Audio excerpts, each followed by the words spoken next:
trekking down a very dangerous path. The first thing you should do is define what success looks like to you. How do you define success?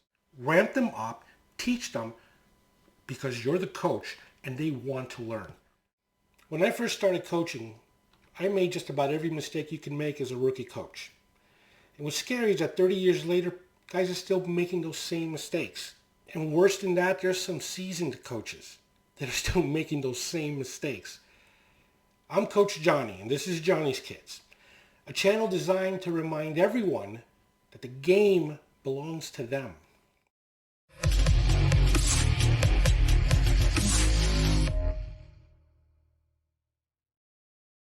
Coaching is a very delicate and sensitive thing. And in my humble opinion, it's best if you start by reminding yourself that before you're a coach, you're a teacher. And it's your students, your kids who came wanting to learn. This is not the place for you to, flex your intellectual muscle on any particular sport or show off or anything. This is not about wins and losses, not at the youth level. It does matter more as you get closer to that high school age, and it definitely matters a lot more once you actually are in high school. But before then, it's all about learning. And the moment you replace the teaching and the learning with the wins and losses, or you grade yourself based on that, or worse, as a parent, you grade your coach's performance based on the outcomes of the games as opposed to the performance of the players, then you're trekking down a very dangerous path where you're prioritizing what's important to you as opposed to what's important to the players. In this video, I'm going to discuss 5 mistakes that I made. I made all of them, but these are the major 5 mistakes that come to mind when you're a rookie coach or a seasoned coach who refuses to change their ways.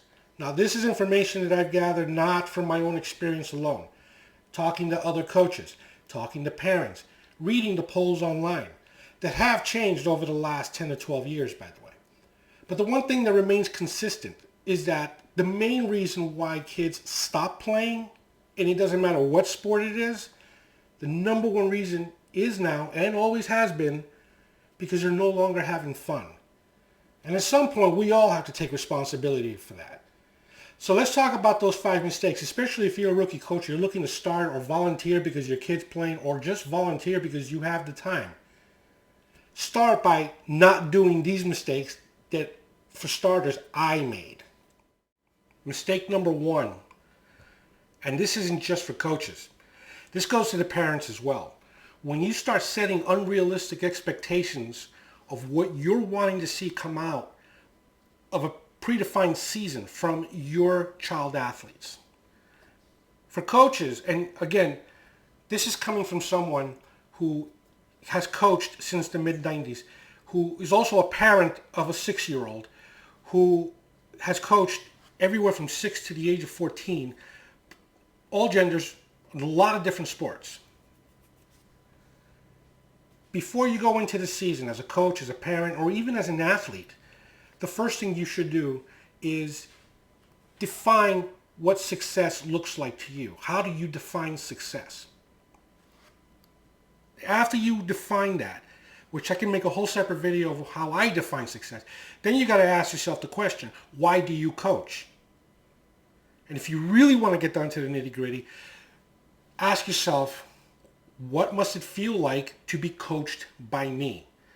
If you are able to see that, if you're able to tap into your inner 6-year-old, if you're able to kind of look back and say, okay, I remember the coaches that I had when I was a kid, and I remember the ones that I really liked and the ones I really didn't like, rather, then you may be able to kind of hit the ground running and not make the first mistake is to set unrealistic expectations. My mistake when I started coaching was like, I can go in and I can, coach these 8-year-olds easily into an 8-win season. It was football, 8 wins, possibly 10 wins, and go undefeated because my system is sound. It's the one that I used in high school. It'll work with them. What I failed to realize is that coaching anything from 10-year-olds on down is roughly the equivalent of coaching, cats in a parade. And I didn't have a plan. I just went in thinking they'll get it. What I fail to realize is that most kids, not all kids, but most kids at some point, they enter into the game at the age of 6, 7, 8, sometimes 9, 10-year-olds for the first time. Most of them don't even know how to put their gear on properly. So going in with the idea that on day one, they're going to hit the ground running, you're setting yourself up for massive failure. And if you're a parent expecting that, you're going to be incredibly heartbroken, especially when it's your kid, okay? There's a whole another video that I can put together just on how to behave as a coach and how to behave as a parent on day one. And I'll save that one for later. But for the moment, don't set any unrealistic expectations. Just go in knowing that, or in your mind, convinced that they know nothing. Start from there. That would be a good place to start. Mistake number 2. Letting the child believe that they don't measure up. In a lot of different studies that I've read online, it's suggested that some children are just naturally inclined to being good at certain sports and not good at other sports. And as such, the larger the team, the larger the mixture of talent that you're going to have. You're going to have kids that undeniably are just going to be good. Okay, they are just going to be good. And you have to find the balance between maintaining that level or maybe increasing that level while ramping up the slower kids or the ones who've never played before or the ones who just don't have any sports talent and bring them into a place where they can play together. The biggest mistake you can make at this point is thinking, here are my 1 and 2 kids, I'm going to build a team around them because they'll carry us to the promised land. That's not your role. That's not your place as a coach. Your place is to coach all the kids on your roster, not just the 2 or 3. Because now you're hurting the majority of the team by just using them as a support. Okay, the younger they are, the more equal the playing time should be. So right now I coach co-ed 6-year-olds, and I rotate my kids out because it's co-ed and there's the rules are very loose. I can rotate them out every 30 or 45 seconds because I have 1 or 2 kids usually standing next to me on the sideline. So 30 seconds, I'll pull somebody out, throw somebody in, pull somebody out, throw somebody in, and I'll do this for the whole 40 minutes that they're out there. In large part because I don't have a single child that can run nonstop for 40 minutes. And if you've ever watched 6-year-olds play soccer, it's exactly what it is. It's basically, rugby by kicking the ball. They're all running in a pack, chasing the ball around. No child can do that for 40 minutes. And I don't want them to collapse on me. And I do have kids that stand out above all the other ones. And I do have my weaker kids. They all get equal playing time. And in the end, they come off feeling good, they're happy, and I always feel like they're learning a little bit more. We're almost at the end of our season right now, and I can tell you with absolute certainty, they're 100% better than they were on day one. When on day one, they literally knew nothing.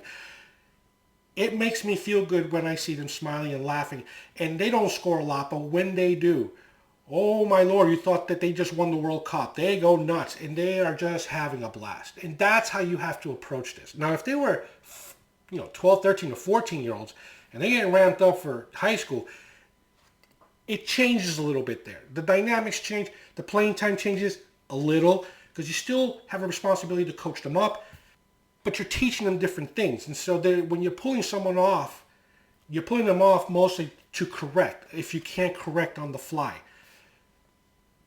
Sideline coaching, teaching new techniques while standing on the sideline in the middle of a game is not the place to do it. And again, that'd be a whole separate conversation. But don't ever let your lesser players feel like you don't measure up because they're better players on the team. Ramp them up, teach them because you're the coach and they want to learn. Okay, get them to a place where everyone is having fun. Mistake number 3. And this one goes out specifically to the parents. And I'm coming at you as a parent and as a child athlete at one time. The worst thing you can make for any child is to only allow them to specialize in one sport. You can go online and read multiple reviews, multiple research to say multiple sports throughout the year is the best way to strengthen your child's muscle groups, their bones, their growth, and overall support things like team camaraderie. There's a psychology to all of it.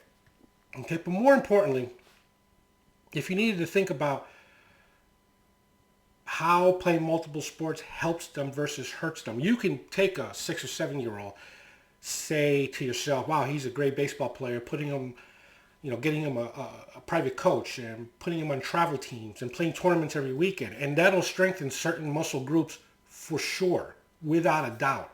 Okay, but there are other muscle groups that are now suffering. So that same kid who all he does is play baseball year round decides, hey, this weekend I'm going to go shoot some hoops with my friends. Guess what the first thing is going to happen when he jumps up, to the little jump shot or go up for a rebound? Chances are he's going to pull a hamstring. Something that normally wouldn't happen if he was playing multiple sports. But when you lock yourself into one sport, you are setting yourself up for injury. And nobody wants that for the kids, especially the ones who are showing promise in specific sports. When I was growing up, it was not only something that was advised, it was strongly encouraged, especially when I was growing up playing football. Offensive and defensive linemen, they took wrestling on the off season. Your defensive backs and wide receivers, sometimes your halfbacks, track and field. Your quarterback was also the baseball pitcher on the off season. Maintaining all kinds of different muscle groups throughout the year is going to be your best approach. Don't lock yourself in as a parent believing if he plays this one sport for 12 months out of the year, that would be a good thing. Overall, in general, the numbers suggest it absolutely is not. Mistake number 4. This one goes out to the coaches. For your team and also for opposing teams, and this is a big one, and this is important, especially in the day and age that we're living in today. Do not let any of your children feel like they're being bullied by teammates, by competitors, or worse, by you. Remember who your students are. They are there to learn. You are there to teach, not belittle, not make them feel like a mistake is earth-shattering, okay? Those are learning opportunities. I really shouldn't have to explain this mostly to adults, but you'd be surprised. You would be shocked how often I see this in every sport against both genders, okay? Children make mistakes. It's what they do. Adults make mistakes. This is why they have penalties when you're watching games on TV, okay? Remember that. They are human. They are learning, and especially at the younger ages, none of this comes intuitively to them. They have to learn by doing. They have to learn by making mistakes. And when they make the mistakes, that's your child. That's your time to shine as a coach. That's when you step up and say, hey, come over here. This is what happened. This is why it happened. You did everything right except for this one thing, so let's focus on that, all right? So next time you get out there, you can knock it out. You can take care of it. You can overcome that by just making this small change. But to sit there and point your finger or point down at a child, doesn't matter what comes out of your mouth at that point. At that point, mentally, you are breaking them down. It's not fair to them. It's just not. And it's not your role. Not as a coach, not as a parent, which I've seen parents do that in the middle of a game. And I've had to have discussions with these parents because of that. Okay, so don't be that parent. Don't be that coach. Okay, remember, they're the student. You're the teacher. That is the moment for you to shine. Number 5, and this is a big one. I'm more sensitive towards it. It never really happened to me, but I've seen other coaches do it, and I've seen how it plays out. Lack of playing time. A child will quit playing if they don't feel like they're part of the group, like they're a part of the tribe, they're a part of that team. Okay? I've seen coaches do this, hide their weaker players by just giving them the minimum amount of playing time. In, say, for example, which is the easiest example, football, youth sports, there's a minimum requirement. Some places it's 8 or 10 plays, others it's 12 plays. And what they'll do, it's like, this player's too weak and I don't have the time to ramp them up, so I'll put them on the edge, in the corner somewhere, on special teams. I'll give them their minimum plays as quickly as possible. Then I don't play them again the rest of the game so I can get my stars out there and we can win games. Again, going back to, it's not about wins and losses, and it's not about you. It's about them. Putting them out in the corners or hiding them in the plays is a failure on your part as a teacher to teach this child who voluntarily came to play. It's insulting to the parents who paid money for their kid to play. Don't be that guy, okay? Do your job. Teach your students. Teach them how to play. They're going to make mistakes. Guess what? Your star players, they're going to make mistakes too, okay? Be a coach. Coach your kids. Let them feel like they're a part of something. If they win together. And if they lose together. And that's okay. That's another moment for you to shine. Take that opportunity and be the guy that everybody wants you to be. In closing, I can say with absolute certainty that there are far, far more than just 5 mistakes that we make. And I can guarantee you I've made 95% of them. Okay? At some point, things started to kind of click. But it's because I was open and willing to learn, and not every coach is. And that is such a catastrophic thing. That's just such a bad approach to coaching youth, okay? As a coach, we have a responsibility. Our role is to teach. As a parent, we have our responsibility. Our role is to support. And as long as a child gets someone who's willing to teach them and someone else who's willing to support them through the good and bad times, then they'll be willing to come back and want more. But the moment they start getting criticized for being themselves, that's the moment where we're starting to break their spirit. And you may end up with some kids who are showing real, like, honest to God potential, decide one day, you know what, screw this, I'm out. I'm going to go someplace where I don't get criticized, like say Xbox or PlayStation.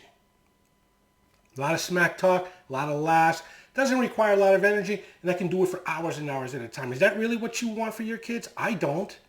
I'm grateful that my kid, my 6-year-old, still has not taken to playing video games. He loves going out there with his friends and kicking the ball around. And early in the season, he would say, Dad, what's the score? And I would say, it doesn't matter. Just go out there and have fun. Just go out there and play because I like watching you play. Just go out there and do your thing. Okay, he'll go run off and do that. A couple of weeks ago, one of the other kids in his team asked, hey, coach, what's the score? Before I could say anything, my son said, it doesn't matter. Let's just go out there and play. Okay, and they both ran off. That's the mentality I like for my players. I don't want them to think about scores. I don't want them to think about wins and losses. I coach to teach. They come to learn. It is really that simple. And it's that simple not just for me. It's that simple for everyone. Okay? So if you're a coach, just try it. One day go out there and say, listen, kids, don't worry about the score. Don't worry about time. Don't worry about anything. Just go out there, do your thing. Have fun. If you got any questions, I'm right here. Okay? And tell them, and if you're a parent, say, listen, I just love watching you play. Just go out there and do your thing, okay? I'll be out here cheering you on. After this, we'll grab some ice cream. Me and my son don't ever talk about the game after the game. We go out for pizza. That's his thing. That's his reward for having fun. He gets rewarded for having fun. How cool is that? I didn't even have that as a 6-year-old. You as a parent, as a coach, me as a parent, as a coach, we have a responsibility. Let's fulfill that responsibility. If you've made it this far, first, thank you. And please don't forget to give me a thumbs up, subscribe, share the video, and please put your comments down there. Tell me what mistakes of the ones that I mentioned you've done. Or better yet, tell me some that I haven't mentioned. Mistakes that you're doing. We can start this conversation. We can start sharing the knowledge with other coaches, with other parents. And that way we can strengthen the JK tribe and help the next generation of youth athletes maybe meet their potential going into high school. We have that responsibility. I have that responsibility. Again, thank you for watching the video and have a blessed day.